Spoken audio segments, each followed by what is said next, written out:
I don't know. Hopefully we're still in the same right place. We are. Excellent. I love your new stinger, something. What? I love your new face stinger. Thank you. Cyberpunk 2020, Season 1, Episode 12. So look, here's the thing. I'm off of Perkins. No, for real, I'm working twice as hard on my channel just to keep my numbers up. Ever since Battletech are down, On the Tabletop is down. It's just, so many shows are down, and I'm just working so hard just to keep my numbers at a steady level. It's crazy. The next thing to say, are you comparing the numbers though with the period you had where COVID was new and everybody was watching? No. I'm down about 30% from that, but that makes perfect sense to me. No, I'm comparing it to the last 3 months of data. I mean, like, you can't, like, you're not really at the size, Arthur. I mean, I hate to be super blunt about this, but you're not really at the size, and I was never at the size. Dave, don't worry. I'm used to you being super blunt when you watch my Hell Let Loose video, and you're like, I'm not going to watch this trash a half an hour. Fuck this shit. And I'm like, good old Dave. I can always rely on him. So please continue. Don't worry. I know that you're going to tell me the truth. You're not going to... Go ahead. What I'm saying is...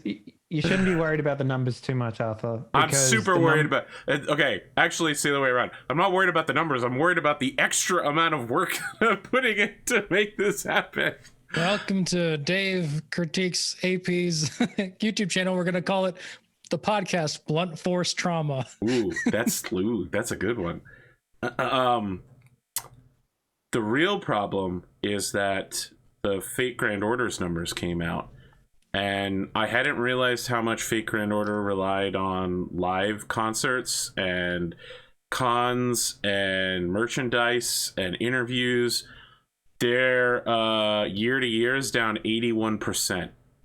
They fucking plummeted over this year. Because all that shit, like... No. The big one was they had like a whole day at the Tokyo Dome, which is the exclusive, largest, most important venue for like cons, and they had to cancel it because of COVID with no refund. So they basically were just like, "All right, we just lost millions of dollars. Good luck," and we don't get any sales either. So I mean, it's like a double loss. You'd be surprised at how much money people make off live performance. There's a reason why artists like do venue stuff. Yeah. Well, I mean, and they've been releasing content kind of slowly. And the waifus haven't been, well, there's one waifu who's been amazing. But other than that, the waifus have been inferior this year. So we're really hoping that when Camelot 2 Electric Boogaloo comes out next year, that it's going to be amazing. It's going to reset the whole board.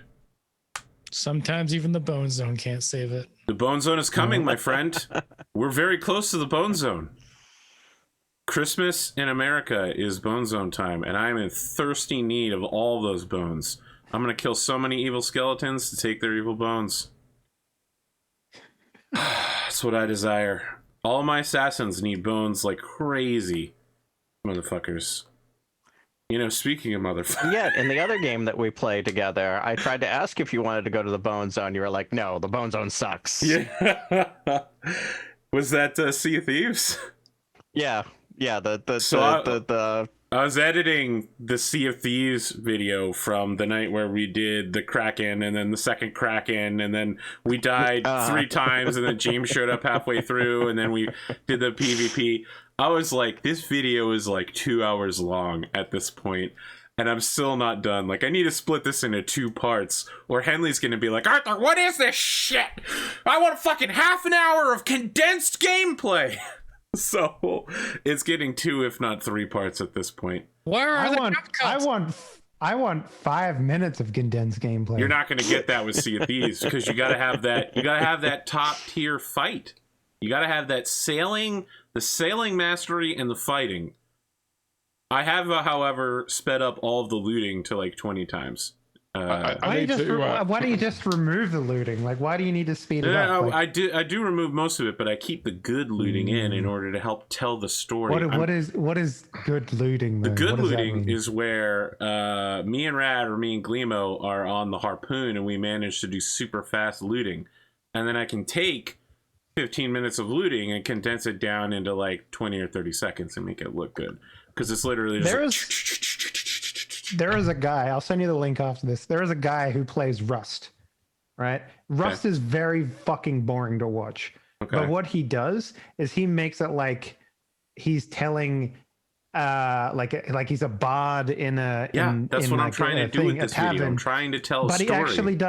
But he actually does like a voiceover. Yes, that's what I'm doing with this. I don't believe you. I included a record scratch at the beginning where I'm being eaten by a kraken, and then it goes. Yep, that's me. Wondering how I got in this position?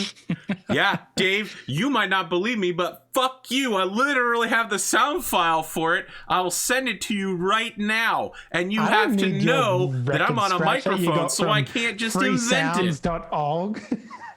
I don't need that shit. I get enough of those audio files on my computer. I don't need you to have the audio file of the record scratch. It's me going, ooh, Dave. Just take your fucking intro time, Dave.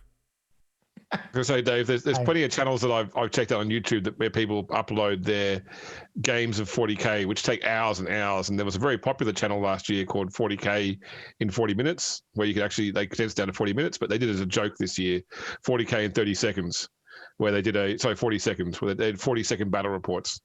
That sounds a lot like How to Basic, but for Warhammer 40K. Yeah, pretty much, yeah. I'm gonna go back through my old VODs of me making music and do the exact opposite. All the moments where I'm just like, and blinking and like making mouth noises, just that for 4 hours in one video. I mean, people do that, and that's actually entertaining to a degree. Yeah, but I'm cutting out all the bits where I make the music. I'm gonna cut out all the bits where I'm making the music and just like upload the screen of my face. Just call it behind the scenes. You know, say it's a look at your artistic process. It's 4 hours of like, how the fuck I did this before, I swear. How the fuck did I do this? I'm a professional musician. True. I don't know. I mean, yeah, I just prefer, if I'm going to watch a 30-minute video, I want it to be choice cuts. I want it to be like, you know, your sword swings hitting a motherfucker is to the beats of a song, you know? No. That's the sort of shit I want. Unfortunately, Dave, I can't make content that you'll like. We live in two different worlds. I feel like Dave's describing every Fortnite video my child watches. Yeah, I was going to say. Dave is into doing popular things, and I'm into doing things wrong. Which is how I got to where I am 30-minute mix of Skrillex, and you're just like, hey man, don't underestimate the children. They're where the majority of your money will come from if you're doing this right. You know what I mean? Well, then that's how I know I'm doing it wrong, because the children are not my viewership level. You just have to blow out your audio. You just got to TikTok it, man. 25 to 34. Crank that gain all the way up. Don't give a shit about quality. A couple of Frozen tags in there. Why not? Like, you know. No, my dinner in a dungeon. I'm gonna try to stop swearing for 10 minutes in order to make it kid friendly, and I'm gonna stop describing things as being like gory and bloody. You're holding the fucks in. I know it's tough, especially after playing Among Us, where I was like, fuck. Next thing you should do, Arthur, is do like the same intro of like you getting mangled by something. Like, you're probably wondering how I got here, and then stop the screen, make some lines, and make them get stick bugged. That's the end of the video. Oh yeah, stick bug. Yep. That's the shit. That's the shit. Zoomer quality. There you go. Can I tell you a quick story, Arthur, that your food dungeon thing reminds me of? Oh, please do. So, are you familiar in Forgotten Realms? There's a city called Mithranor. Nope. I'm familiar with Forgotten Realms in a sort of academic lulthy kind of way. Okay, so there you go. Forgotten Realms, one of the D&D settings, and one of the aspects of that is a abandoned ancient elven city called Mithranor, which is filled with demons, and it's sort of regarded as like a very high level place to go exploring when you're top tier character. Yeah, it sounds. And pretty I've got bad. like the box set for it, and it's got all these sort of like little mini adventure areas, and one of which is this dungeon where there are three societies in the dungeon. There are displacer beasts. There are, I think, umber hulks maybe, or something other sort of subterranean abomination, and then there's cows, and they are sustained by the fact that there's these cloning machines which just keep on churning out more of those three things. And so the displacer beasts and the umber hulks are always competing over who controls the cow cloner, because that's the only source of food, because they can't escape the dungeon. And so it's this whole society of these two aberration things built around who controls the food supply. And it's all set in like in a dungeon crawl. Interesting. I don't think I'm gonna have it as dark as that.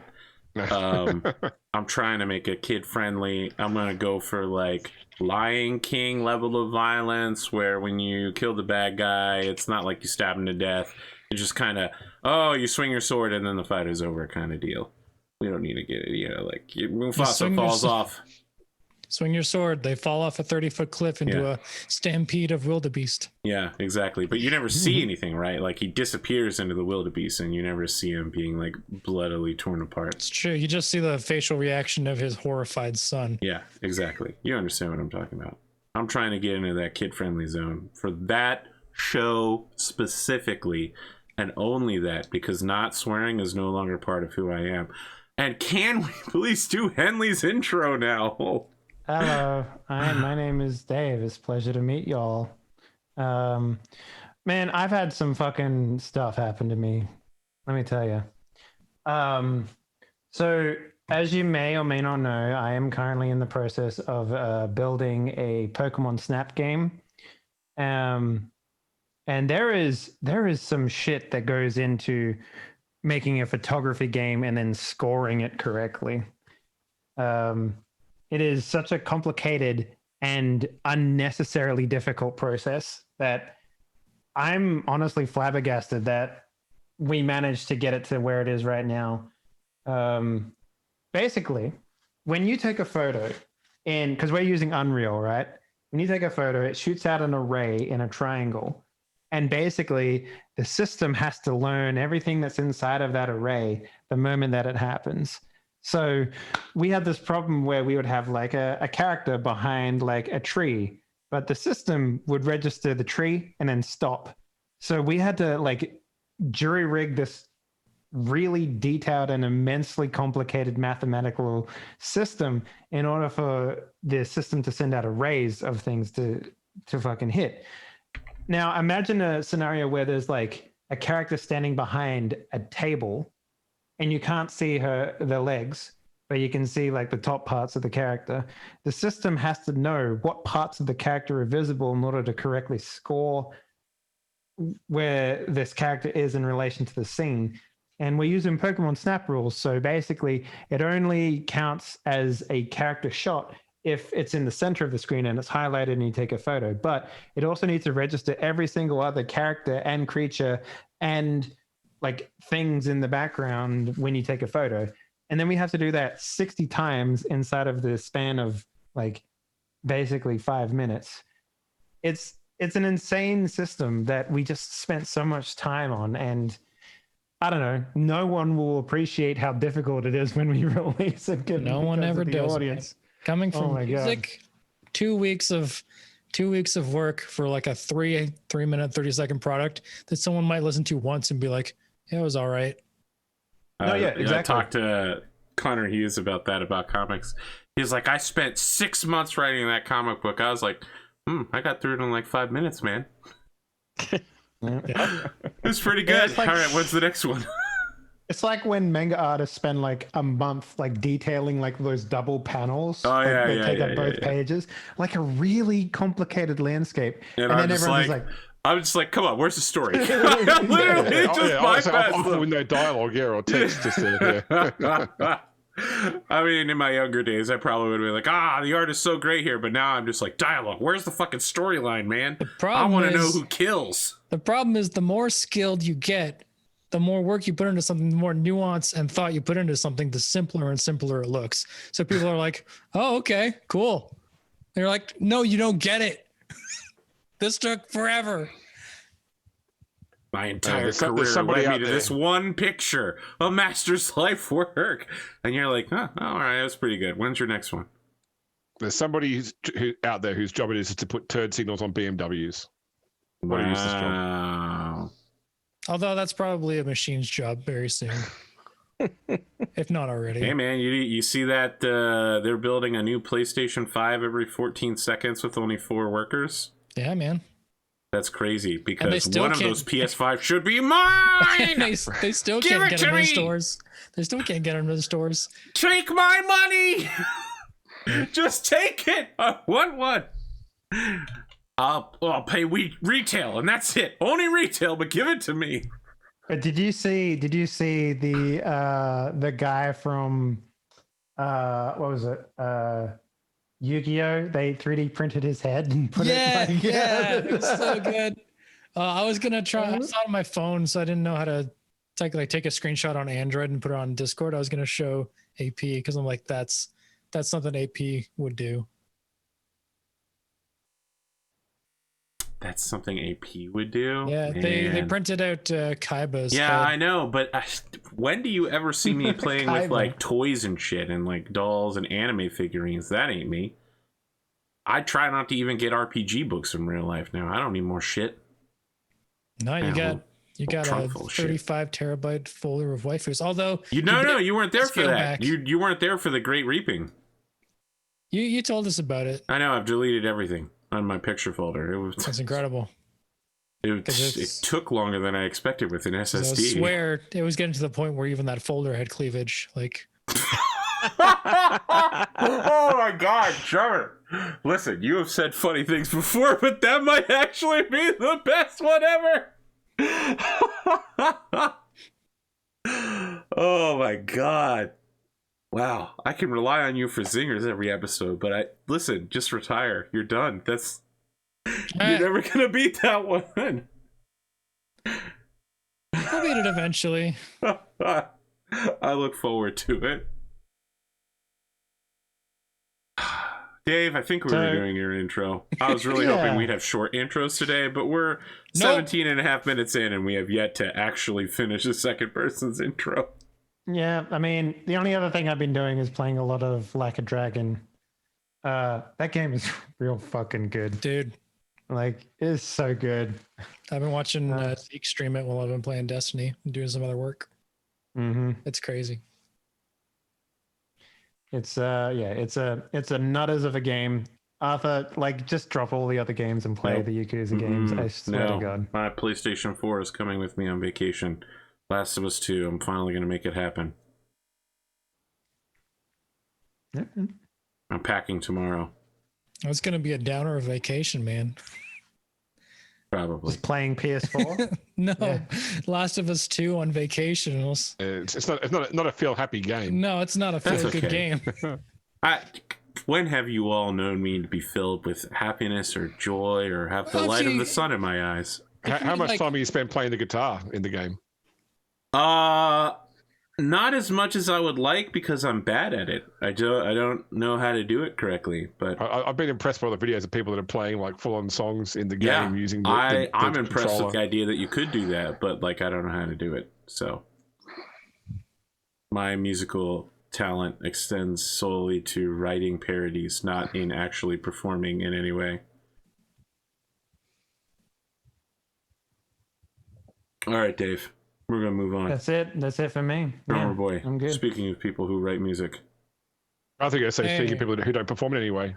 Ooh, wow, That's very true. It's been years. Wow. What? It's been years. Man, that would be low for even me to say. People tell me that I'm an exhausting person. I haven't performed since like 2017.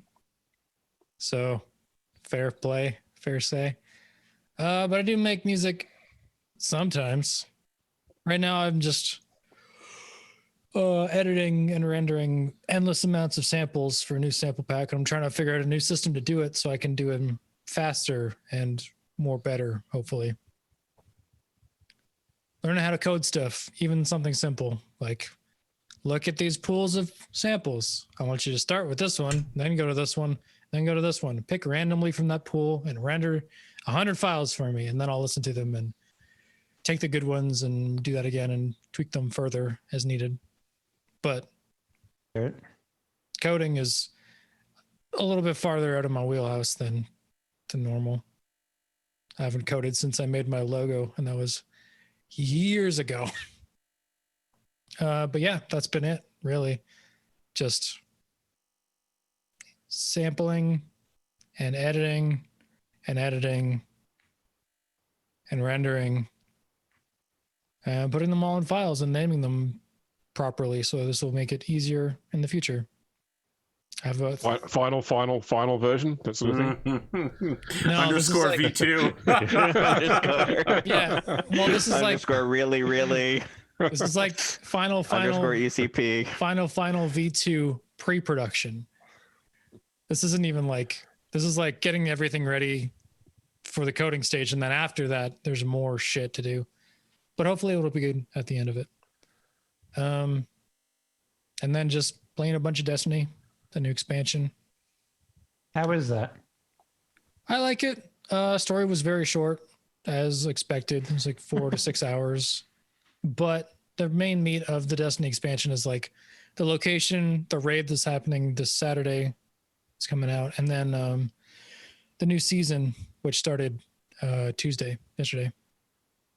So new expansion, new season, and new raid to go with the new expansion, all happening at once. Kind of the mad dash to be raid ready, which I don't even know. I don't think I'll be raid ready by the weekend. So I'll find a group later, not do it on day one, but that's been it. And Genshin, their new stuff. Genshin. Play the story. People still think that I'm going to start playing Genshin at some point. Why not? Probably. Listen, I got Fate Grand Order. I'm deeply attached to it. Genshin Impact is... If you don't like Breath of the Wild, you won't like... Listen, Breath of the Wild is coming with me on vacation. I got Birdman. I'm in Angry Bird Guy's dungeon last time I remember, but it's been like 2 years. Yeah. I want to finish Angry Bird Guy's dungeon at some point. I did Water Dungeon and I did Stompy Elephant Dungeon in the stands. I don't know. I feel like I'm almost done with that game. I got the Master Sword.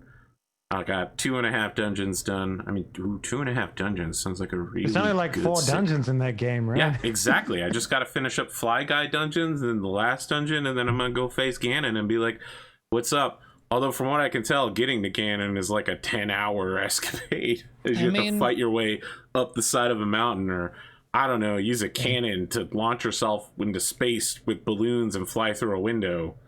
I mean, I said it before, but Genshin is basically Breath of the Wild with Tales of X combat. Yeah. Attached to a gambling machine. To a gambling machine. Yeah, exactly. I mean, look, I have Fate Grand Order. I don't need to betray my long-time commitment to that for the flimsy, these cheap waifus that they have. It's literally just Mona and that's it. That's all they got. All right? No, now, if you're into the gays, apparently it's 2 grandpas that look like teenagers that are, I don't know, from fan comics, what I guess is that they're gonna kill each other at some point in the future, like they're destined to kill each other, but now they're just like, man, I'm so and the other guy's like, wow, I really want to kill you, but also I want to have sex with you. And I'm like, I don't know anything about Genshin, do I? I think you're looking at the Reddit of that.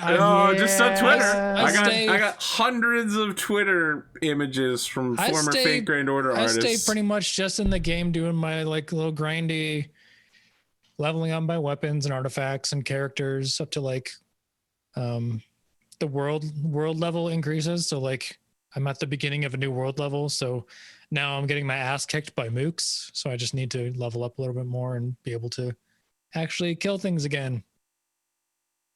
They have a meteorite event happening right now. So there's like little meteorite things scattered around the world that you can pick up and use for different resources and do like pulls and rolls with them.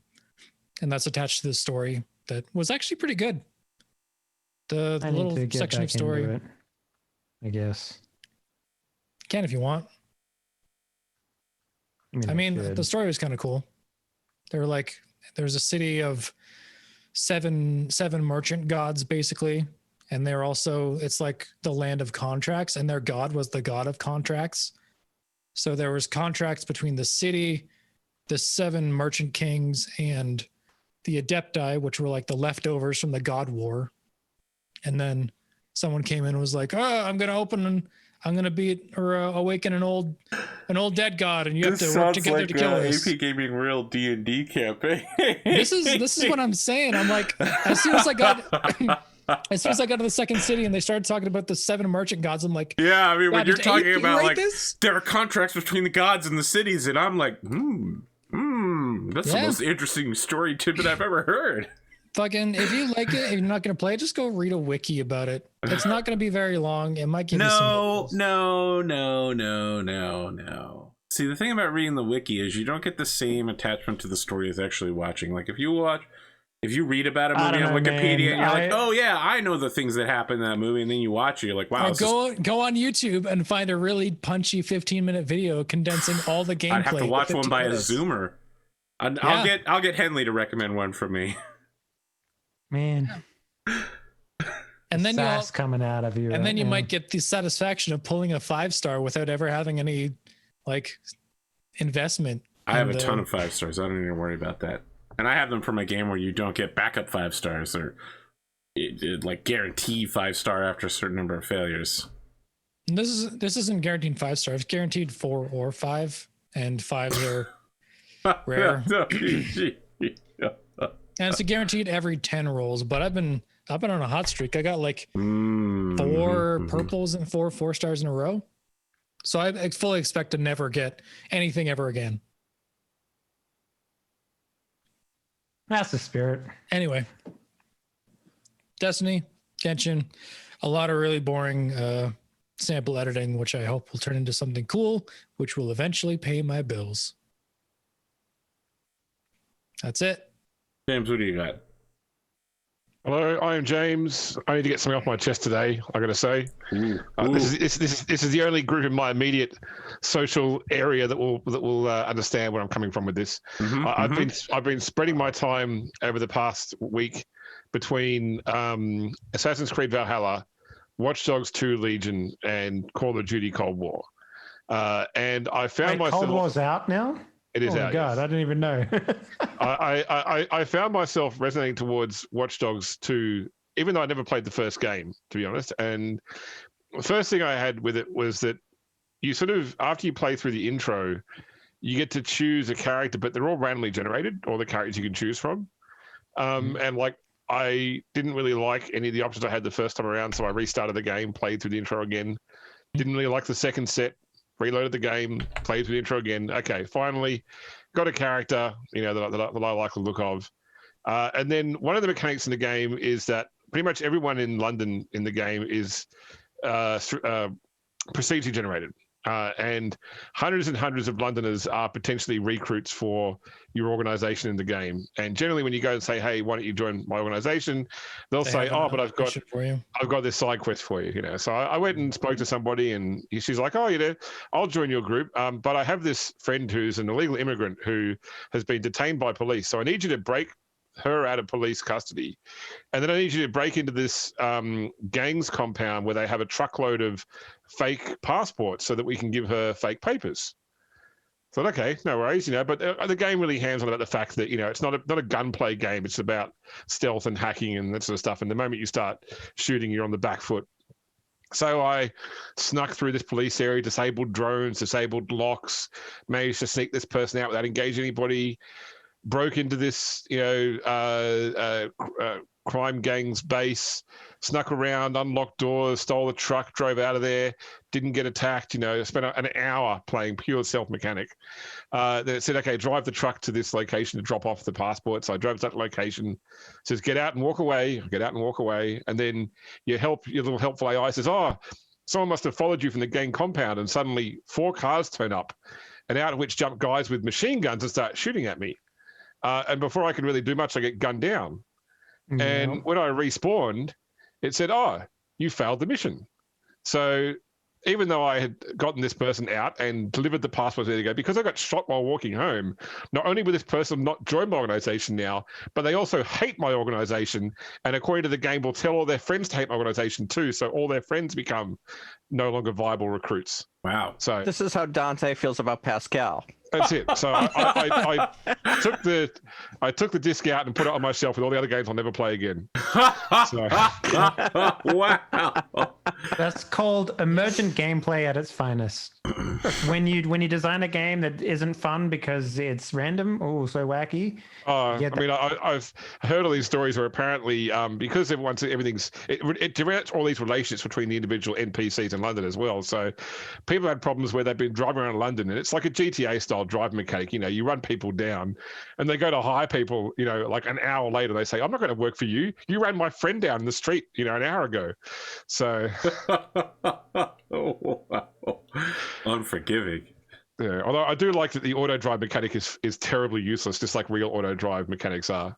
Like the car gets confused by traffic lights and by, you know, pedestrian crossings and There's that video birds. of an auto driving car getting hit by an auto drone and then them both exploding. Yeah, but that's all I've been doing. I've been playing. So I've been playing since I threw Watch Dogs to the dogs. I've been just playing Cold War, and I'm about, I think, 3/4 of the way through the game now. Yeah. How is it? Look, I liked the Black Ops series. I didn't like the Black Ops one that went into the future, but I've liked the sort of Black Ops series of Call of Duty. And so, yeah, I rate this one. And they can't seem to decide whether Black Ops and Modern Warfare is the same universe or not. They seem to have converged them now as well. So, but you know, I'm enjoying it. It's for me who grew up in the 80s. It has a lot of 80s nostalgia. Half the time you walk into like a bar in the game, and there's a piece of music playing I like, and I won't leave to go do the rest of the mission. There's a flock of seagulls. Yeah, I know. It's I mean, stuff like, you know, New Water. That also reminded me. Me and Dave have been talking about like the game that I'm going to be making music for far in the future, and I've been listening to Madonna's discography while playing Destiny. Oh, nice. Yeah. Well, see, when you mentioned before about watching videos, I'm going to say that my son right now keeps asking me to download songs on iTunes, and he's like, "Oh, can you get this song? This is the name of the song," and I can't find that song name anywhere. And I realized that they've added the mechanic in Fortnite where you can drive cars, and the cars have a radio station like. Once again, GTA, you can change through the stations. Mhm. And he's hearing songs he likes, but all he's coming to me with is what he thinks the title is based upon the lyrics he's hearing. So he goes, so I got to try and work out from the lyrics he's heard Get what actually Shazam what song he actually wants. and get him to I was sing gonna it. say, Right. get Shazam. That's all I got. Regrets. Ooh. Also, it's Wow, like, you know, James. Fortnite and I've Apple had are a few. fighting right now, right?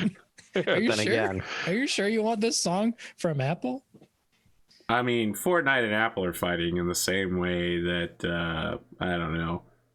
Well, Goliath and David are fighting. Someone's about to get fucking rolled. I saw this morning that Tim Sweeney likened their fight with Apple to the civil rights conflict. That's No.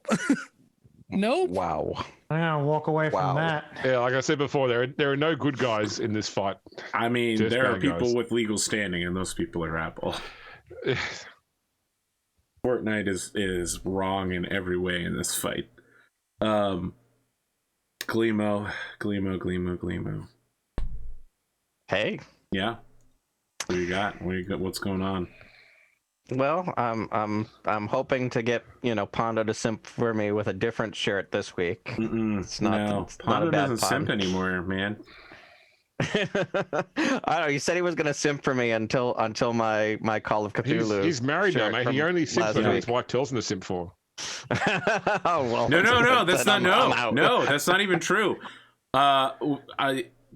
Cotton. I was like, Cotton. You know, gun to your head. Name, you know, one person you'd like on the cast. And she was like, I don't know. I don't want to play favorites with people. And I was like, gun to your head. She was like, I don't know, Pondo. So I go to Pondo, and Pondo's like, I don't actually like food. And I was like, well, Cotton wants you. And he's like, but I don't like food. So that was it. He doesn't even simp for his own wife. Pondo is a sphinx. No, He's a no, stone he doesn't- statue. He simps He for doesn't. nothing. He doesn't simp for food. That's He's temporarily confused, Arthur. He will come to realize the error of his ways. You know, shortly. I didn't get simped for food dungeons, so you know, but that's okay. See, Cotton knew that was going to happen. Yeah, good. It's Now I all can make my good. friends fight each other. Apparently, I'm not allowed in food. Cotton's never gonna watch the show. I haven't anyway, even started so. inviting people. The people I've invited are Cotton and the people Cotton wants to invite. And didn't you say you didn't even want to be in it? I always want to be in D&D. You never asked me. AP, are you like one of those people that makes really big Minecraft levels only to blow them up? Like you brought Cotton and Ponder together. Now you're going to try and separate them? Is that the No. is that your Well, master plan? listen. The thing that you're saying is true insofar as I do like blowing things up in Minecraft, but I'm not here to separate Cotton and Pondo. I mean, I brought them together in a sort of accidental, I really didn't have that much to do with it kind of way. So I have no reason to pack them in a TNT cannon and fire them off into the sunset, crashing the server instantly to the groans of everyone around me. That seems like a very specific thing that happened to you, Arthur. You okay? But I used to do it all the time. That was No, my just- EVE Online days. Now I'm just trying to think about food and simp puns, like simple syrup. Huh? No, That could I'm not be- that feeling could be a one. potion. No. Listen, the thing about food puns is you walk dangerously towards like sexy food talk, and then it gets weird. No, don't look at me like that. You know the ways of human beings. It's true.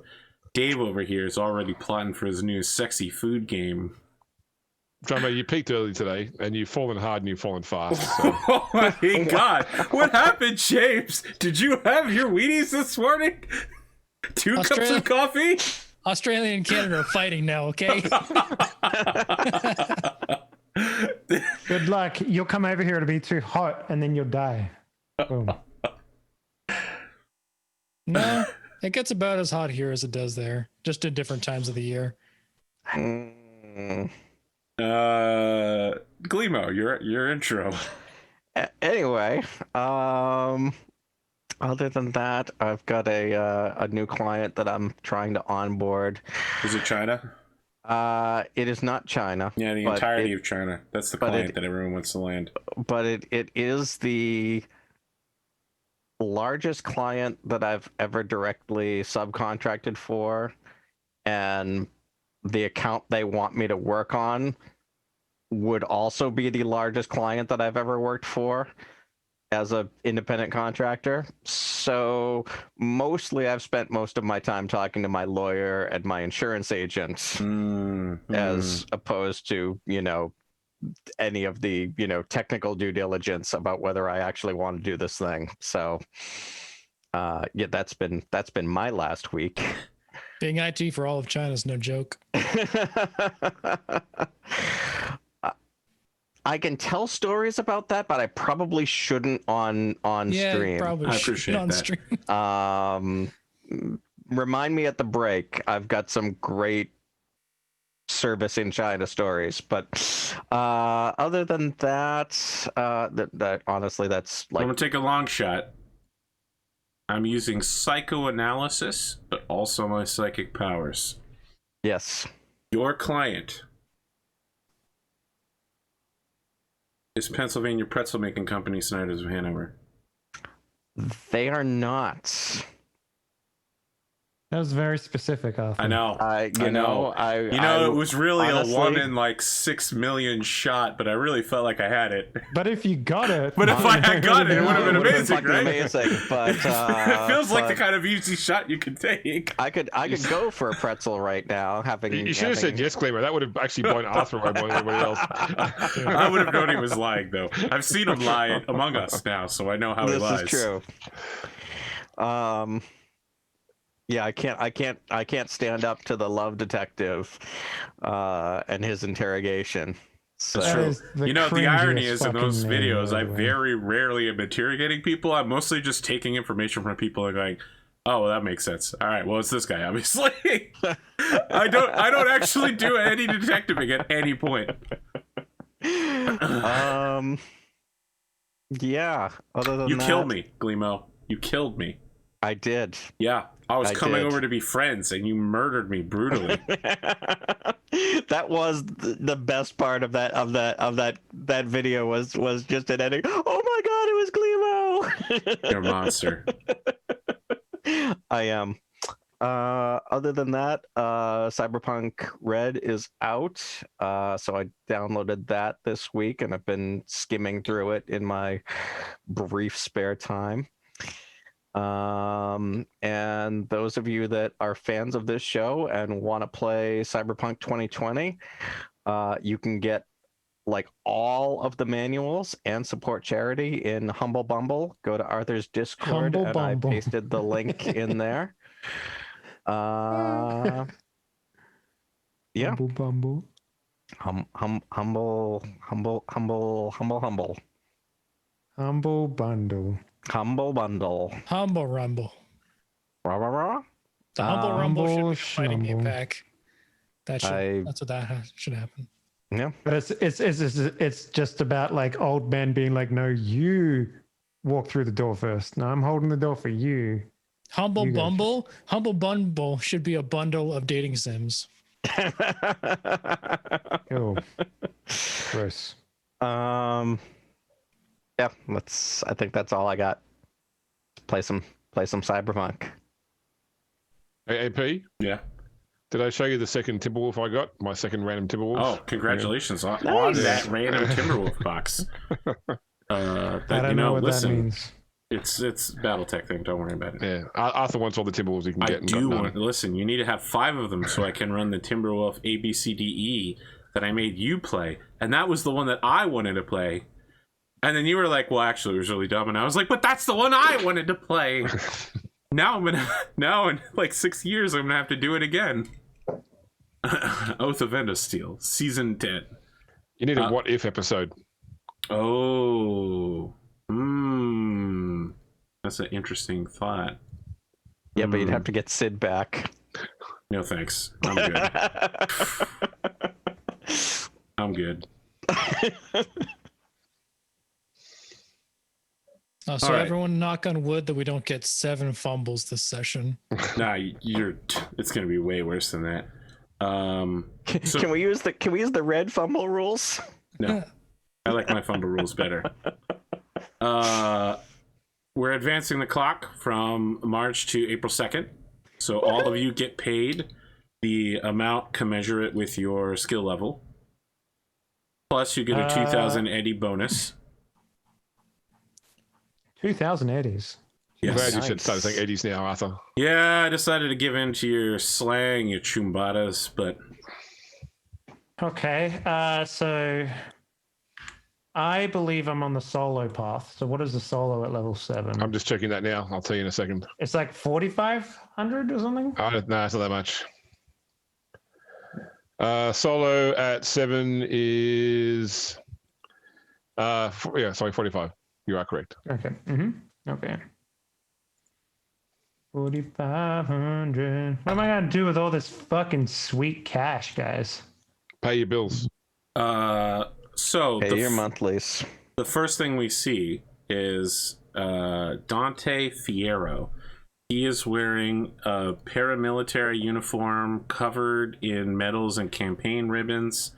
He's got a jaunty beret on, and he's walking through a sort of mountainous jungle area with a bunch of small children following him around as he looks toward the camera and says, "These children." Oh no, sorry, this is totally wrong. How do I get back in the Dante voice? I have to say Mr. Kempa. Mr. Kempa, there we are. That's the Dante voice. These children. Nope, I'm out of it again. Holy shit, I can't do this. Do you admit it? Yeah, I think I do. I can't remember how to be Dante Fierro. Just talk to Brent. It's an Just talk to existential Brent. crisis. This game is over. I know. I can't do the code anymore.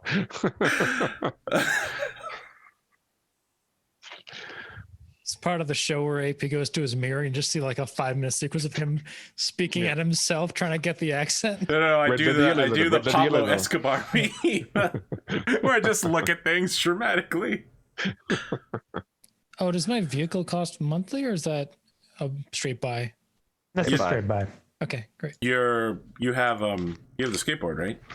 You don't have to pay. You don't have to pay upkeep on that. Cool. I'm just going through my monthly stuff and subtracting. So Dante is walking with these children and goes, "You today, can help fund the education of these children. I have turned South America into a paradise where everyone has jobs, where the wars have stopped, and greater amounts of medicine are being brought into the world.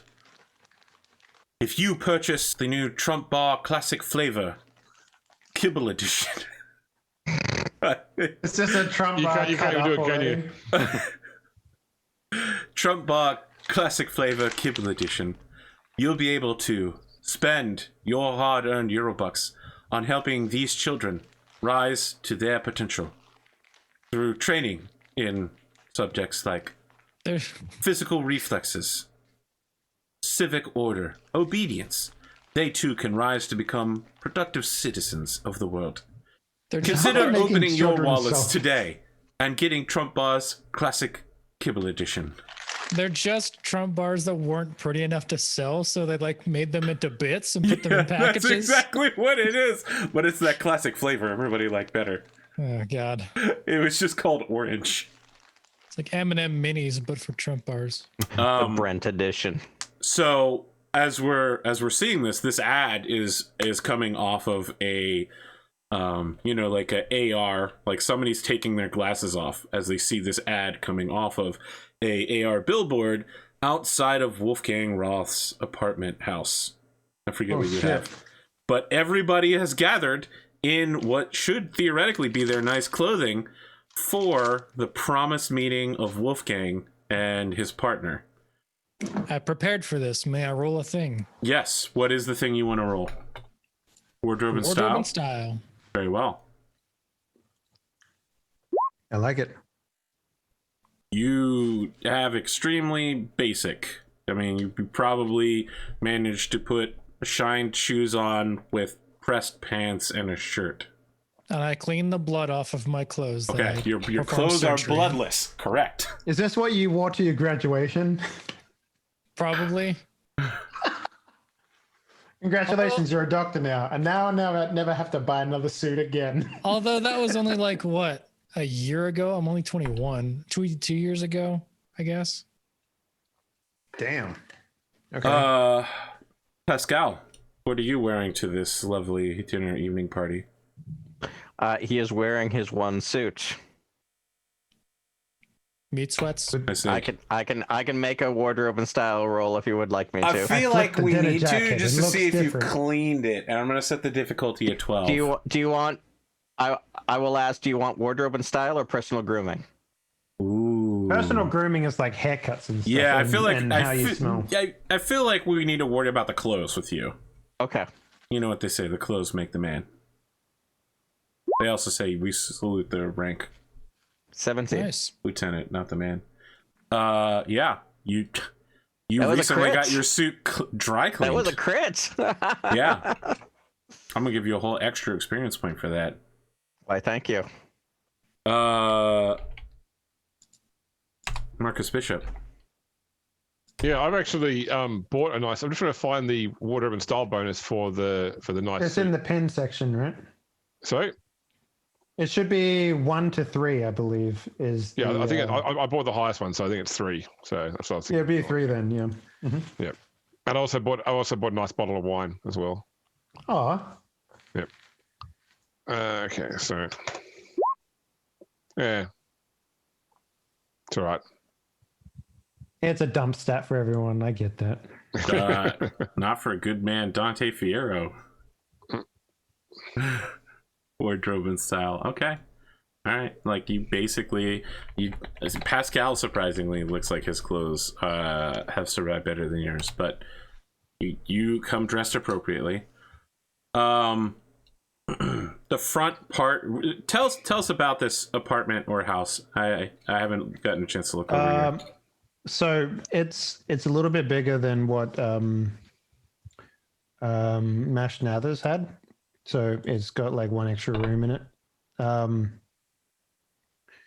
So hang on, let me see what I've got here. So yeah, house. Yeah, it's so it's a normal house. It's in like a closed gated community sort of thing. if you want it to be in the same place that Mashnellas was in, so you can have the Karens come back, you can do that. Oh, the Karens are everywhere. Don't worry about that. I'll bring the Karens back whenever I feel like it. Wherever there's a manager, there is a Karen, and there are managers everywhere. Middle management Karens. But yeah, Karen is the manager. I mean, it's not like She's a picketed fence. Karen Civil War. Matter and antimatter. Karen Civil War, Jesus. So it's not like a picketed fence or anything. It's a normal sort of apartment. It's definitely a lot nicer looking than most, because unlike most people in this game, there's 2 incomes going into this home, if that makes sense. So it is quite nice. But yeah, I mean, there's security at the front door, like probably a bit more than you're used to seeing. Maybe not so much for the James's character, but yeah, you definitely would notice extra security, like heavier doors, bulletproof glass, that sort of stuff. James, can you make a combat awareness check real quick? Oh, I find my window. Combat sense. Yep. Yeah, combat. Well, make an awareness check with your combat sense. Okay, no, it's cool. Okay, 21. You notice that the whole neighborhood, Arasaka everywhere. Arasaka logos on every door. The security system is Arasaka. It's subtle on Roth's door, but there's the Arasaka logos built into it. When the door opens for the 3 of you, the man who greets you, he's got a widow's peak. He's got gray and white hair. We've got a hand knit, like double wide scarf with like a rainbow color on it. He's wearing a nice jacket, red silk shirt, shorts, but like yacht shorts. As he opens, the door and says, "Welcome, everyone." Again, Bishop, you notice that even though he's wearing something with a high collar, underneath that collar, there is a Arasaka tattoo and barcode indicating that this person either is a criminal or at the very least is being tracked by Arasaka on a regular basis. Mm-hmm. He just gestures to all of you, says, well, come in. I know almost nothing legally incriminating about any of you. I'm Gus. Do we open off my head? Marcus. Okay. I'll he welcomes you in and just like shakes your hand as you enter. I'll lean to Pascal and be like, under my breath, are we supposed to open with something incriminating? I'm not good at social situations. No. It's a joke. It's a joke. You never know. I wasn't sure which one I would pick. It's fine. You never know what Wolfgang is going to get up to. I just wanted to have you all feel at ease. He can be a bit... the wine. Sorry, what was that? Where would you like the wine? Oh, yeah, he gestures to a wine rack on the faux marble kitchen counter. It's one of those wooden zigzaggy affairs. Yep. No humidor? Yeah. So he opens it to let the tannins breathe, of course. It's underneath the love fucking shit. Yeah. I'm thinking, a lot of wood construction, dark paneling, dim lighting, cozy atmosphere, maybe like a maroon theme going on. Yeah, it's probably a lot of there's a lot of sunkenness too, right? Like you're constantly going down like one step everywhere you go. Everything's in like a bays. This house has several Roombas. Yeah. One for each level. Yeah. Because they can't go downstairs. I mean, it's Cyberpunk 2020. They probably can go down. They probably have jetpacks. It's the future of 1980. Yeah. I mean, they have hover cars. I'm pretty sure they have hover Roombas. Roombas, but they're No, cubes. that's the dividing line. No, the Roombas are cubes and they're top heavy, so like they can like go from a lower level, hit a thing, flip over, and They have Roomba specific elevator. Yeah, you've got the butler from the Jetsons. The yeah, Roomba lift. they're like lift locks, but for Roombas. Okay, so Gus invites you into the home. Wolfgang, what have you cooked for everybody for dinner? Oh, that is a good question. I know, it's a great question. It's very likely some sort of like, I don't know if roasts are available in your world for Cyberpunk, but it'd probably be. Why something wouldn't close they to be? that. I make roasts. I mean, I haven't known in a while, but I used to make them all the time. It's like you get through college. Animals but aren't exactly meat is like difficult to come by. You can still roast soy. Oh, yum. A tofurkey. It's probably some sort of like I imagine it's like what are they, a meatloaf? I've never had one before, but I imagine it's Soy something loaf. like that. Sort of thing. Delicious. Yeah. Yeah. With like, whatever substitute vegetables they have in this world. Soy. It's all Anything soy. tastes like meat with enough barbecue sauce on top. Oh, wow. Listen to Mr. Griller over here. That's disgusting. You sure you're not an honorary American? It's soy with poultry seasoning. It's chicken. I have vegan friends that make burgers using jackfruit, but they just put a crap load of barbecue sauce in, and it does a pretty good job at making it taste like meat. I had to make vegan meatloaf once, and yeah, I put a fuck ton of barbecue sauce in it. You can do pretty good things with vegan stuff. Like I personally am a huge fan of vegan burgers, to be honest with you. Like then again, I don't taste I just go anything, full so, Creole when I've got to cook for my vegan friends. Oh, listen, Because you can put enough look at Mr. vegetables and spice Louisiana in. over here. I go full You can put Creole. enough That way, vegetables and when they spice in open that their you don't mouths, notice that the flames meat's come missing. out. I just buy Oreos.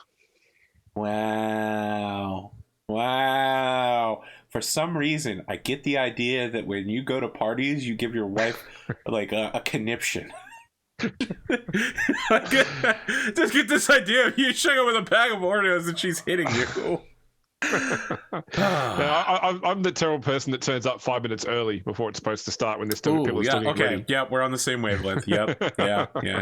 James you get like hired to do the next Australia tourism commercial. Throw another Oreo on the Barbie. Gross. But yeah, Wolfgang is probably in the kitchen, swearing because he's burning his hands or something like that. So Gus leads you down into one of the recessed seating areas where there is more furniture than any of you have in your houses, because your houses have minimal furniture. And it's made out of real wood. And there's a holographic fireplace in the middle of the discussion area. Furniture? What? Yeah. I'm sorry, I don't know that word. You immediately sit on the It sounds floor. like futon, only longer. So there's a table, like an accent table with a tasteful number of magazines covering a variety of interests, guns, stock trading, what each Megacorp is up to, fashion, like a charm school thing, like a. For some reason, I get the idea that Wolfgang gets like regular updates on how to manipulate people 101. Dude, it's probably nothing like that. It's probably more like You're linguistics program monthly. it's probably more to do with like there's a lot of electronic soldering books and shit like that everywhere, and he probably does a lot of like I don't know, what would you call like hobbyist electronic stuff? Like he probably does a lot of that sort of reading. Tinkering. Tinkering? Yeah, tinkering, I guess would be okay. Breadboarding, I was gonna say, yeah. So Pascal actually like is uncharacteristically interested in that, and you all of a So sudden... Gus is nodding and he says, Oh, you're into that kind of thing. I'm afraid it's not my forte, but Wolfgang is always working on things in his little laboratory. Really? He does the, like 4-leaf clover leg cross, and nods for you to like pick it up and says, "Oh yes, I suspect that there's a lot you don't know about Wolfgang. He keeps his hands close, but for him to welcome you here, you must have really proven to be true friends. Either that, or he's preparing to kill all of you with poison during the meal." And he gives you a very serious look. Yeah, half one, half dozen of the other. No.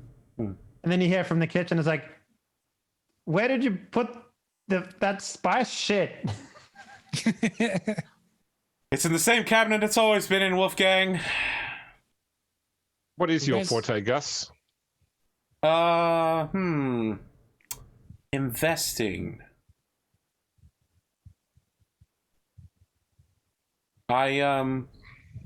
Well,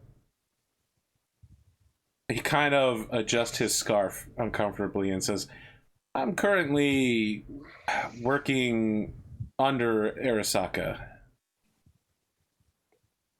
Well, many people are. Can I make a street deal to understand the Arasaka tattoo that he has? Well, you haven't seen it yet. I will let you make an awareness notice to see if you see it. It's a 20 awareness notice. To notice.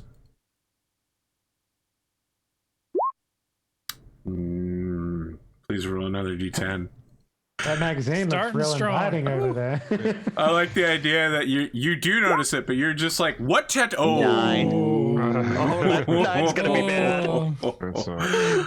You deeply offense Wolfgang and his husband at the same time. So where is the wife in this relationship? Hey, is it a prison tattoo?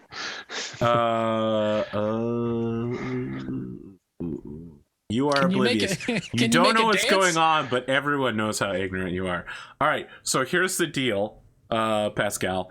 You're looking around. You're like, is there anything interesting about this guy? Literally, like Coltan, you notice the tattoo, but Pascal not only doesn't notice it, but it's so obvious that like every time this guy leans forward, Pascal's looking somewhere else, and every time he leans back and the tattoo gets covered, Pascal turns to look and he's like, "Is there something?" Pascal's like, "Ooh, did I just miss something?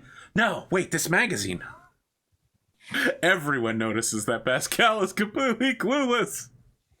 Excellent. So what I like about this is you've made it so that Coltan knows, but you don't. Perfect. Your failure gave somebody else success. Yeah. And Colton will be like, not out loud, but like in his head, be like, "Oh, indentured servitude. I know what that's like," and like taps my arm.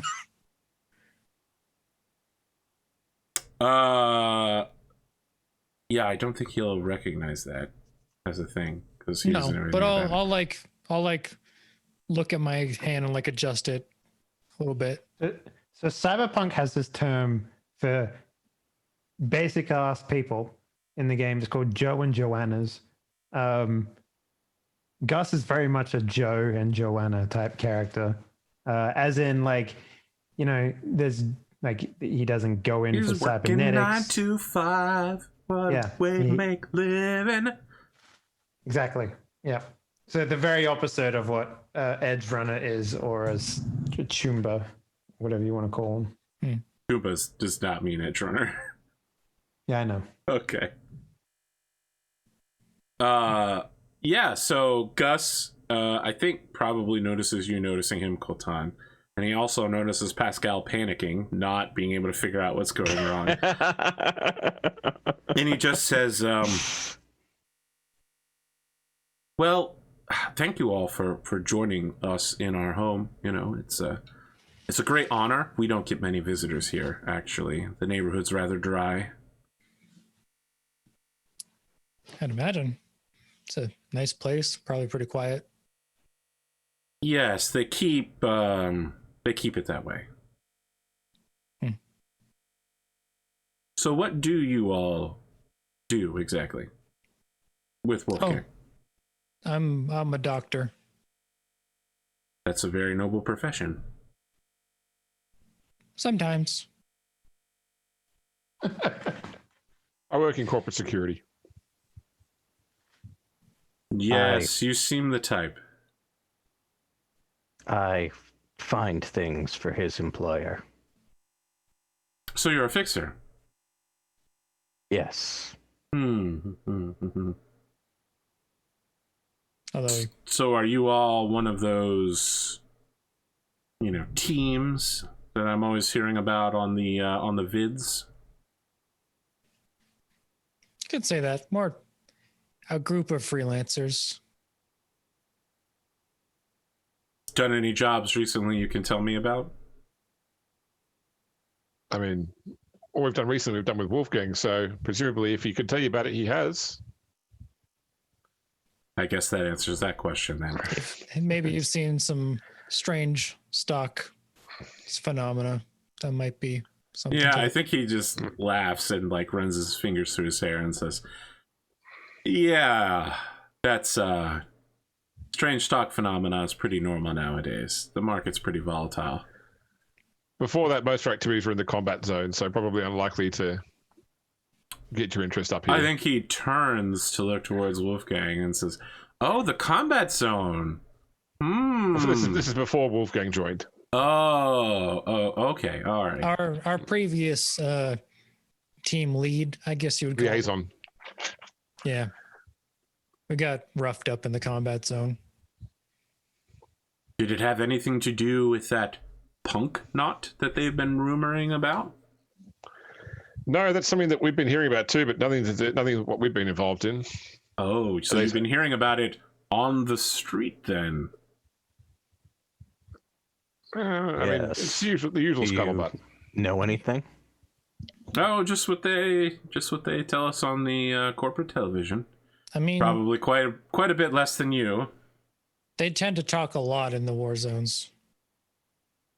I would know. I don't. I don't get out much.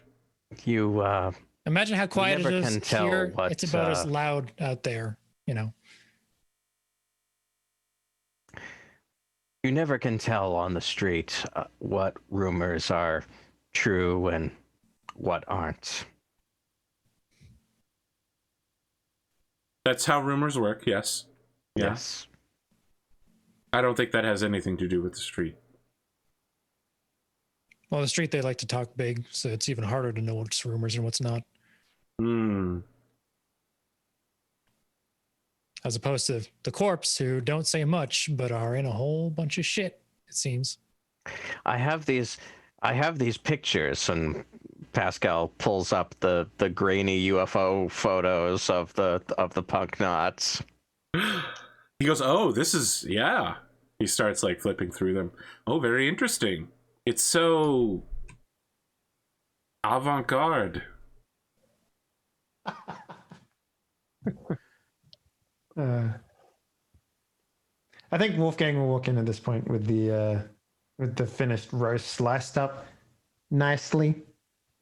Everybody he'll moves to be- the dinner table. Yeah.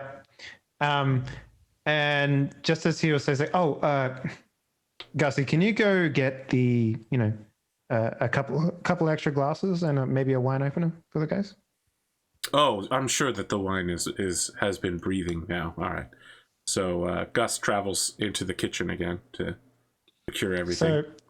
So when Gus goes away, Wolfgang will turn to everyone and say, like, "So now you know what it is that I am stopping everything from coming down on. This is my perfect little life. And I'm going to do everything that I can to make sure it stays that way. That includes not doing stupid shit. I know you guys might not have the same sort of life that I do, but I want you to be aware what it is that I'm risking every single time that I go out with you gents." Well, if we didn't make perhaps suggest another line of work? That is impossible, I'm afraid. If we didn't make Things it clear being before, as they are. if anything in our work happens to threaten this, you only need to let us know. We've been looking out for each other. So if you've got a problem, the whole group's got a problem. And irrespective of whether it's anything to do with Mr. Fierro's jobs, if we need to, if a problem is going to prevent you from putting your attention on what you should be working on, then we need to help you solve that problem, and we will. I don't know if a handful of people can help me with this, but the reason I'm working with Mr. Fierro, and he'll like look over his shoulder to make sure that Gus is not coming back yet. And you can see Gus is making red wine spritzers in the kitchen. It's like, there's a simple reason. My work for Arasaka has put Gus in a situation that he can't leave from. And it's very difficult to get out from underneath the thumb of Arasaka. And Fierro happens to be a real good way to get rid of that thumb, if you know what I mean. But there's going to be probably some rub later on. In fact, very much most likely, especially when they learn what I'm doing in my spare time. If you just need Gus out,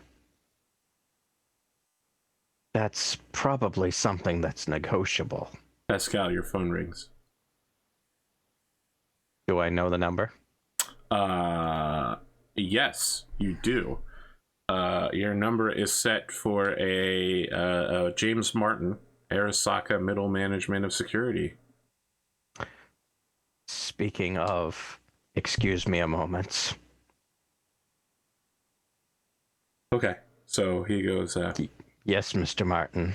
yes, Mr. Jaden. We're using last names now. I'm just trying to give you the respect you deserve in your new position. I appreciate that. So you set off Mr. some Senior security Manager. tags. What are you doing in Arasaka property? I'm just meeting a business associate for... So you're not running a job in our residential districts? No, of course not. I would never do that without alerting you. What can you tell me about your associate? It's a first meeting, so I don't know very much. Okay. All right. Well, I don't anticipate any trouble. It's you, after all.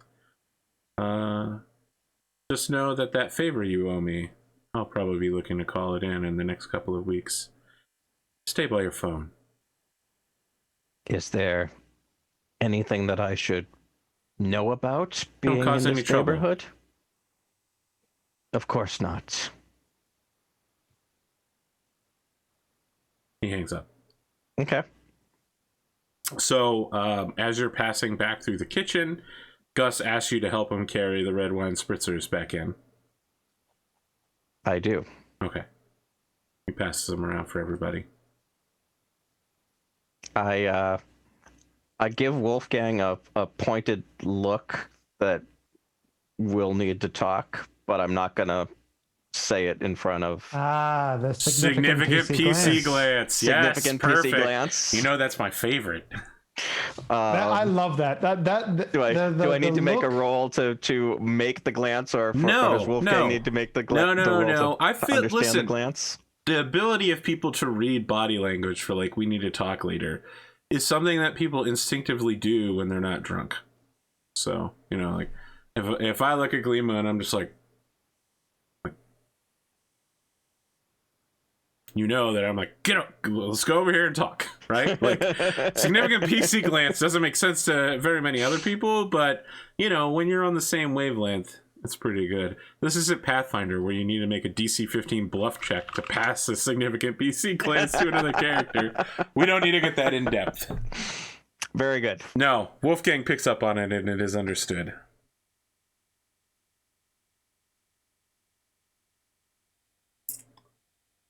So Gus spends his time talking to you all about what your favorite daytime TV shows are. I don't think Pascal has ever seen a daytime TV show in his life. so he is completely inept in this part of the discussion. All right. Well, he tells you about his favorite show. It's in its 9th season. It's called Jersey Cybershore. It's about... Got him. Oh, Real Housewives of Redline City is a good one, too. Managed to not get it out my nose, so... Jersey Cybershore is about, you know, a bunch of formerly young teenage punks who got cybered up in order just to show off how rich they are and do dumbass shit, and now they're like in their mid-20s and now they're full with regrets, and half of them are married to each other and the other half have been divorced from each other, and it's like a deeply entangled mix of reality and story that no one can really understand its dense weave, but it's always going to be super dramatic. That's Colton's is probably like, I like to watch. It's a bit of an older show, Grey's Matter. It's a bit of a almost a soap opera about brain surgeons, you know. No, I've heard of it. I don't watch it personally. I'm not particularly into the medical dramas, but they do all look so very dramatic when they rip their masks off at the end of a surgery. I'm usually asleep at noon. How interesting. I mean, I grew up in Night City, so I'm used to keeping odd hours. I understand. You know, you sleep in the coffin, arms like this, rise when night sets. Yes. Sort of. Vampiric of you.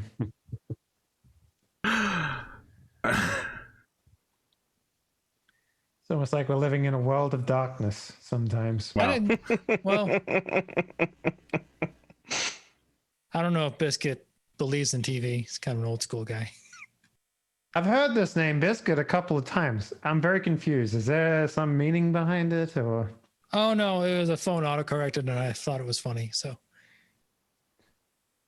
Oh, that's cute. That's cute. You two. Yeah, no, that's cute. It hasn't bothered me enough to step in. That's one thing you don't got to worry about with pen and paper, autocorrect, making funnies, you know. So outside of doing the stuff that we do for our employer, who will continue to be unnamed, don't you peek. All right, Gus, it's not for you. But what do you gents actually do with your time? I mean, you can't just sit around staring at the wall, right? Keep up on Cut the to latest. Pascal sitting around staring at a wall. Waiting. No, he's got his phone in front of him and he's just looking at it, just waiting for it to ring. No, just keeping up on the latest and greatest bleeding edge medical stuff. There's some crazy stuff coming out of South America ever since the wars died down. A lot of vets that need help. I mean, but that isn't all you do, right? I mean,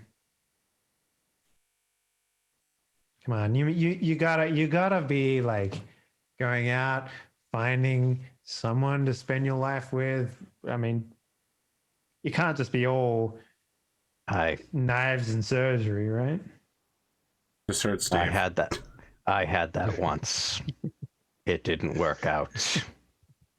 Knives and surgery, or the thing, the relationship. The thing. Pascal stares out into the darkness. It really does, my friend. It really does work out. I mean, I only came to one good year, but I only came to Redline about 18 months ago, and so I got here with not much money, so I had to work a lot to get myself on my feet here. But you know, it's an interesting bar scene, and so look, I mean, I wouldn't say that I've been out there looking for a lifelong partner, but I certainly have not been idle. And I'm only 21, man. There's like plenty of time, plenty of fish in the toxic sea, you know. How old does Marcus? right by the way? Well, how old does Marcus look? No, not Marcus. I'm Marcus. Sorry, I mean Wolfgang. Wolfgang. Oh, I was sitting there just like, are you like? I Are was you very confused as to. Are you asking for a role, GM James? Sorry.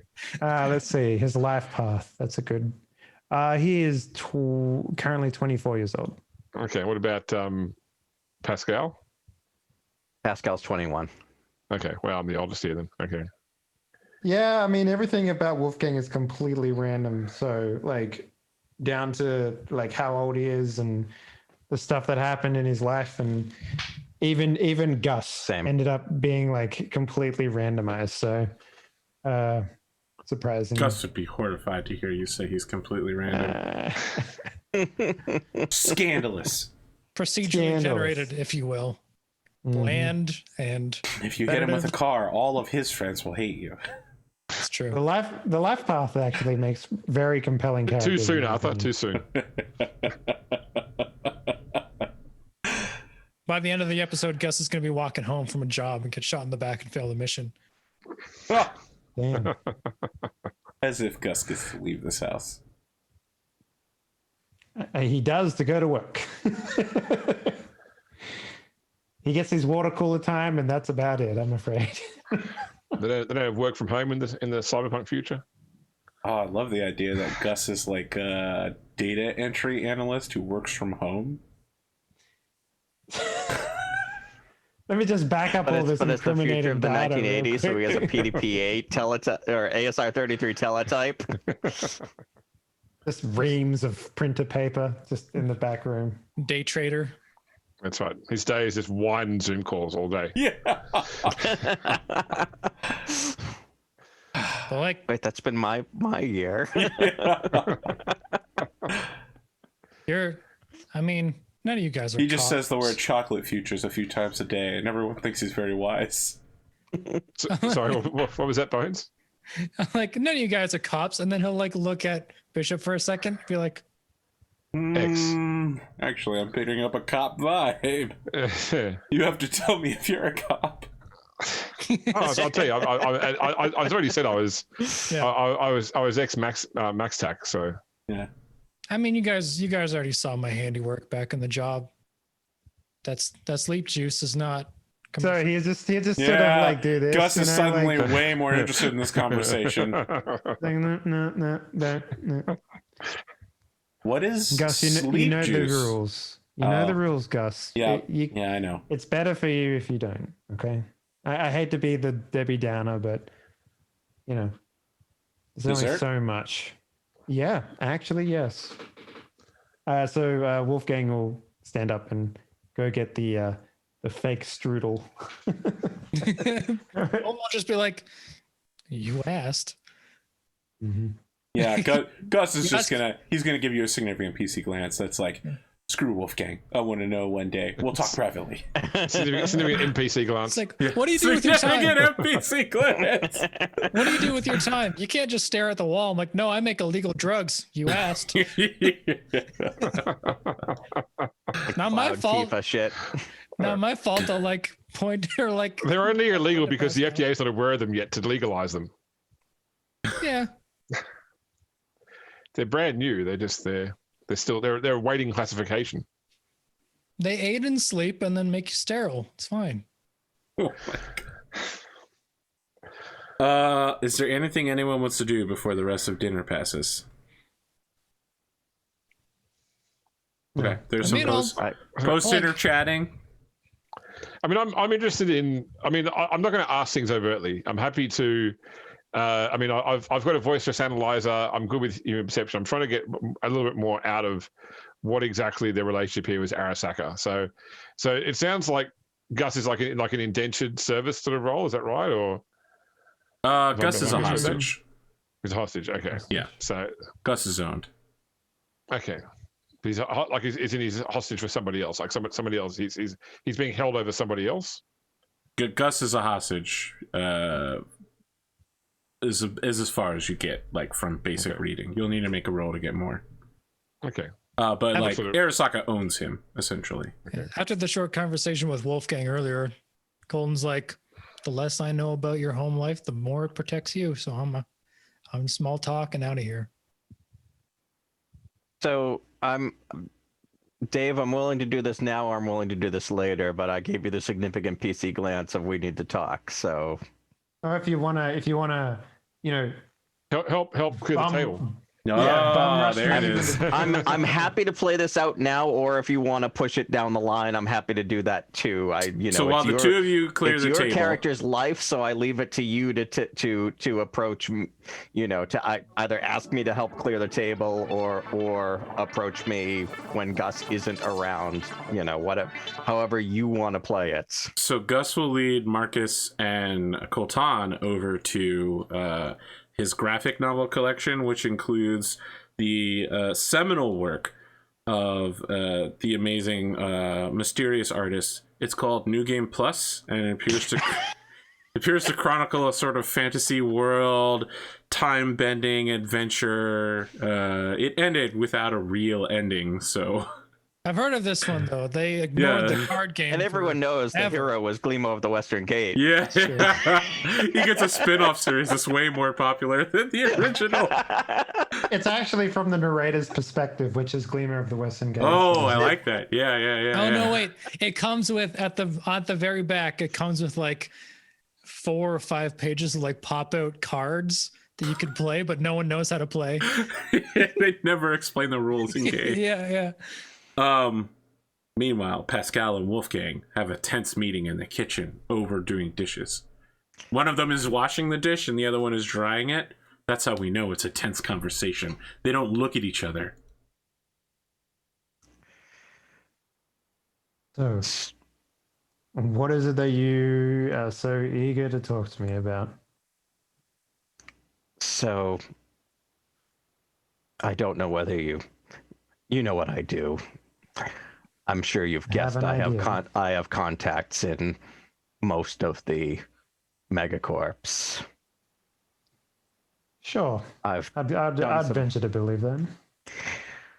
I've traded favors back and forth with a security middle manager at Arasaka. He apparently has a trace on me and realized I was here, and one does not simply sneak into Arasaka. Let me just say that much. And was calling to make sure I wasn't doing a job. I told him this was just a social visit, but I did want you to know that my presence here was not unnoticed. So I don't want to complicate your life any more than it is. Look, Arasaka is going to be paranoid about literally everything that comes and goes. So my situation, being as it is not going to change because you showed up. The only thing that will change it is if, I don't know, you start pissing in their oatmeal and we have to then they have to use whatever's at their disposal to find you. In which case, that'll be my problem at that point. So as long as you're not planning to raid the pantry. I don't piss off Arasaka. I've got a security middle manager that we trade favors regularly back and forth. Right now I owe him, so I'm sure I'll have to do something small for him at some point. I'm more than happy to not involve you if that's going to look. Well, let's talk about the reverse of this, because at some point I'm going to be the one that pisses in their oatmeal. So just be aware of that. I appreciate the heads up. Look, it's not something I talk about often, but my job got in the way of my personal life once. I understand the line we walk in the world we live in. I'm happy for you, honestly jealous of the fact that it seems like you have managed to find a good life and happiness outside of the job. If I can't be everything. If I can help you keep that in any way, just let me know what I need to do. Otherwise, I'll stay out of the way. But well, in all honesty, it's a kind of quid pro quo right now. I know too much about what goes on at some of the higher level stuff at Arasaka, and they needed leverage against me. So, you know, you don't get to this position with this nice house and, you know, a partner that is loving and caring by doing the wrong things. So this is like a prison of my own design. Friend. Don't I know it? Yeah. Or the dice come up snake eyes, and well, then you end up in my world where I don't have either one. So I wanted to let you know that they know that I'm here, and if they know that I'm here, they know the whole team's here. So I don't want to make things. I wanted to make sure that you knew that, so that things weren't difficult for you. Well, we'll find out soon enough, won't we? Little can be done worrying about it right now. But thank you for the heads up. And again, if you ever need favors in the organization, I've got some friends in various levels. I don't think Arasaka could ever be my friend, but we'll see.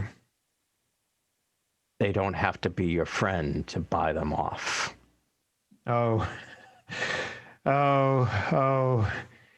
If only I could tell you the stuff I have on them. Well, I'm here if you need to share, and if you need to keep it secret, I understand. And with that, Pascal dries the last dish and walks away. Boom, the dish drying circle. Fantastic. So good. That's the daytime television I was looking for. As the party winds down and everyone goes home, we follow Pascal back to his apartment. And just to remind everyone, please make sure to pay your monthly, well, technically your weekly, but some of you pay monthly food bills, utility bills, and house rental. Yeah, I just do it all in one. I took all my monthlies. Yep. Pascal, you stop at the mailbox for your apartment complex. It's kind of late, you know, it's 11 p.m. People aren't really out and about when you notice someone approaching the door to your new super secure complex. He waves a badge that is clearly not the key fob you use to get into this apartment, and the door opens. My apartment or the gated facility? The gated facility into... I'm talking you're at home, right? At your apartment complex. And right, but the outside gate to the facility? Outside gate to the facility, yeah. Okay. He is approaching you. He's got hair like Guile from Street Fighter. And he's wearing a large black overcoat. And moving towards you steadily with purpose, wearing military-issue boots. His theme goes with literally everything. I immediately speed dial Bishop. He holds a hand with fingerless gloves out toward you and says, Mr. Jaden, I need to speak with you for a moment. And who the hell are you? All right, Bishop, you pick up on the conversation from this part out. I also preface this with whatever the code word is that Bishop and I have pre-agreed on. That what is the code word you preface this on? Bananarama. Persimmons. Partridge. That'll never come up in regular conversation. Rutabaga. Jumba. Accidentally butt dial Bishop. Yeah, so the guy just says there's no need for a emergency call, and he reaches menacingly into his coat pocket and pulls out a leather wallet folio where he's got a badge and like an ID, and he says, Lance Hardwood, Canadian Health and Human Services. I want to speak with you for a moment, please. And what would... You're a long way from home, Mountie. Eh? That's correct. I came here specifically to speak to you at the behest of my department director. Marjorie. How old do I think this guy is? Probably like late 30s, early 40s. Okay. Great. Just updating my sheet here. Okay.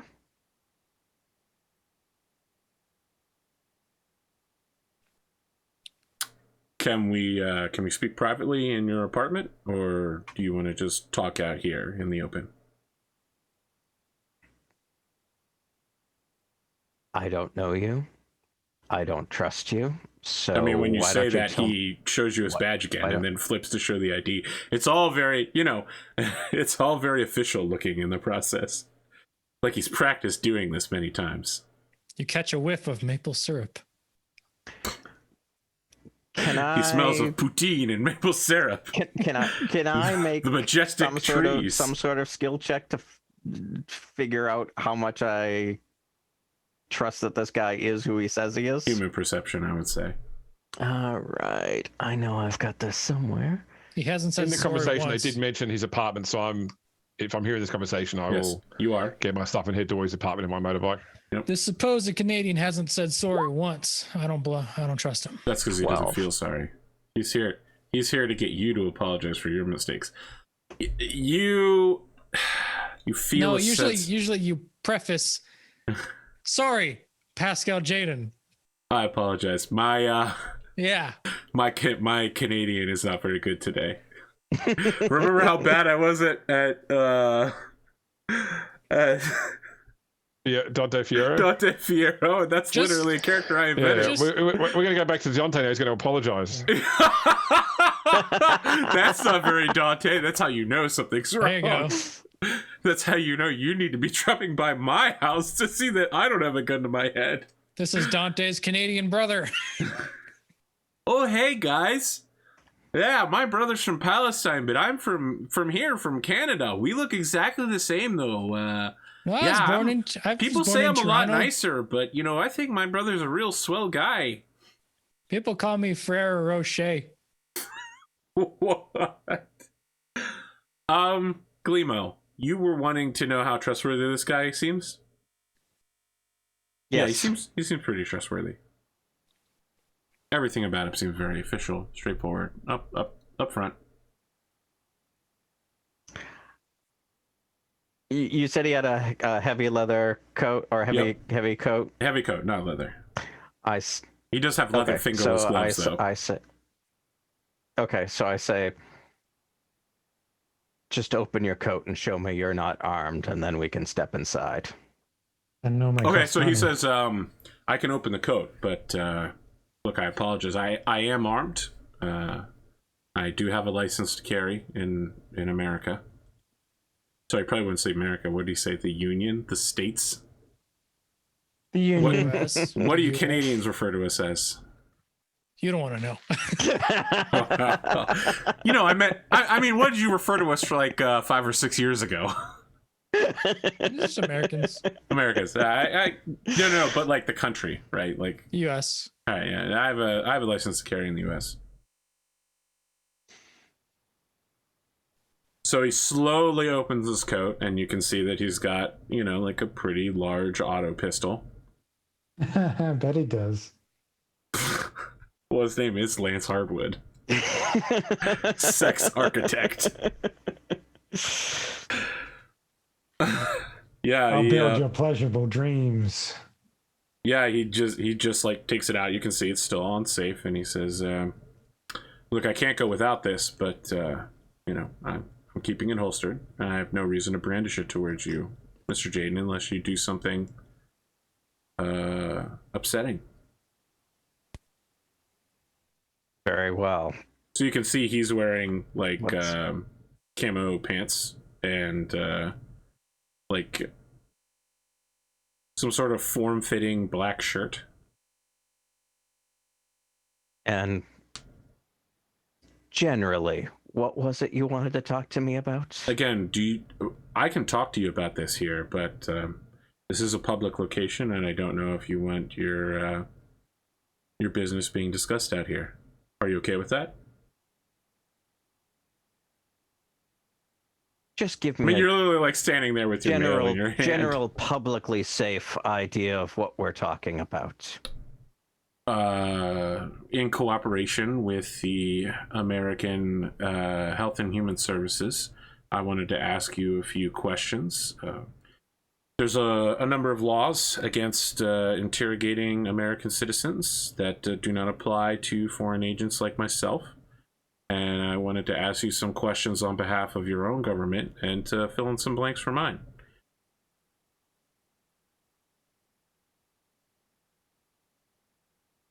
Yeah, I don't really have any reason to talk to the government. Yours or mine. You have some associates that my department has identified who have warrants on them, and we were just hoping you could provide some information to maybe clear up the legal trouble so that we can get the paperwork processed and end any sort of ongoing issues. You know, we're Canadians. We're very trustworthy.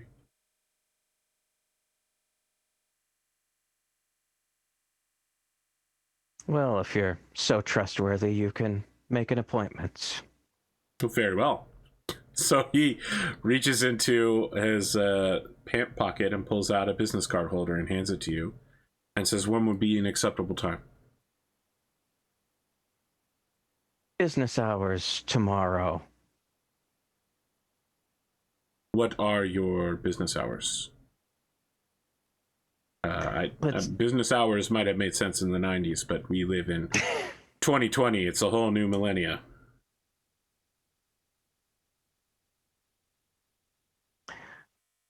Let's say 10 a.m. tomorrow. We can meet at the Dread Gazebo. Eastern time? Yes. Very well. Consider it a meeting. So he pulls out a notebook and like pencils in some information and says, I look forward to speaking with you. Excellent. And he buttons his coat back up and turns and leaves. The very top of your mail is an invoice from Medtech indicating that your package is ready for delivery once you have finished the escrow.